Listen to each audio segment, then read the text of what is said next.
ಹಾಸನ ಜಿಲ್ಲೆಯ ಮಲೆನಾಡು ಭಾಗದಲ್ಲಿ ಕಾಡಾನೆ ಮತ್ತು ಮಾನವನ ಸಂಘರ್ಷ ಹಲವು ದಶಕಗಳಿಂದ ಇರುವಂತದ್ದು. ಇತ್ತೀಚೆಗೆ ಕಾಡಾನೆ ದಾಳಿಗೆ ಸಕಲೇಶಪುರದ ಮೋಗ್ಲಿ ಗ್ರಾಮದಲ್ಲಿ ಮಹಿಳೆ ಮೃತಪಟ್ಟಿದ್ರು.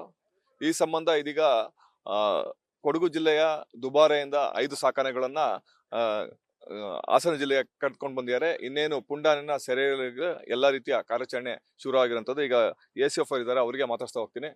ಸರ್, ದುಬಾರೆಯಿಂದ ಎಷ್ಟು ಆನೆಗಳು ಬಂದಿದೆ?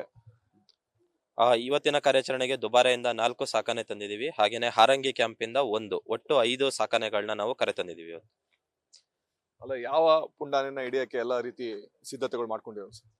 ಇತ್ತೀಚೆಗೆ 13ನೇ ಜನವರಿ ತಾರೀಕಂದು ಶೋಭಾ ಅನ್ನ ಮಹಿಳೆ ಮೇಲೆ ಏನು ದಾಳಿ ಮಾಡಿತ್ತು ಆನೆ, ಹಾಗೇನೆ ಸ್ವಲ್ಪ ಮನುಷ್ಯರ ಮೇಲೆ ದಾಳಿ ಮಾಡ್ತಿರುವಂತಹ ಕಾಡಾನೆನ ನಾವು ಈಗಾಗಲೇ ಗುರುತಿಸಿದೀವಿ ನಮ್ಮ ಇಲಾಖೆ ವತಿಯಿಂದ.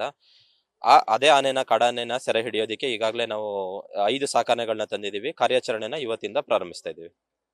ಎಷ್ಟು ಜನ ಅರಣ್ಯ ಇಲಾಖೆ ಅಧಿಕಾರಿಗಳಿದ್ದಾರೆ, ಮತ್ತೆ ಮಾವುತರು ಸೇರಿದಂತೆ ಕಾವಾಡಿಗರು ಎಷ್ಟು ಜನ ಈ ಕಾರ್ಯಾಚರಣೆಯಲ್ಲಿ ಇದ್ದಾರೆ?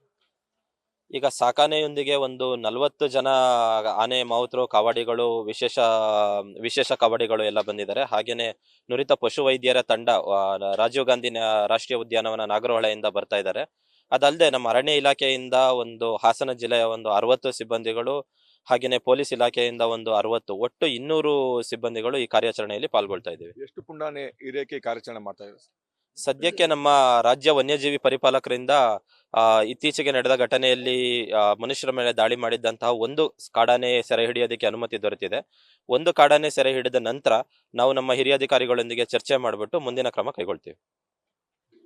ಒಟ್ಟಿನಲ್ಲಿ ACF ಹೇಳೋ ಪ್ರಕಾರ ಏನ್ ಕಾಡಾನೆ ದಾಳಿಯಲ್ಲಿ ಮೃತಪಟ್ಟಿದ್ರು ಶೋಭಾ ಅವರು, ಇದಕ್ಕೆ ಸಂಬಂಧಪಟ್ಟಂತೆ ದಾಳಿ ಮಾಡುವಂತ ಆನೆ ಹಿಡಿಯಲು ಈಗಾಗಲೇ ನಮಗೆ ಅನುಮತಿ ದೊರೆತಿರುವಂತದ್ದು. ಆ ಆನೆ ಸೆರೆ ಹಿಡಿದ ಮೇಲೆ ಮುಂದಿನ ಕ್ರಮ ಕೈಗೊಳ್ತೀವಿ ಅಂತ ಕೂಡ ಹೇಳ್ತಾ ಇರ್ತದೆ. ಕ್ಯಾಮರಾಮನ್ ಪ್ರವೀಣ್ ಜೊತೆ ಕಿರಣ್, ನ್ಯೂಸ್ ಫಸ್ಟ್, ಹಾಸನ್.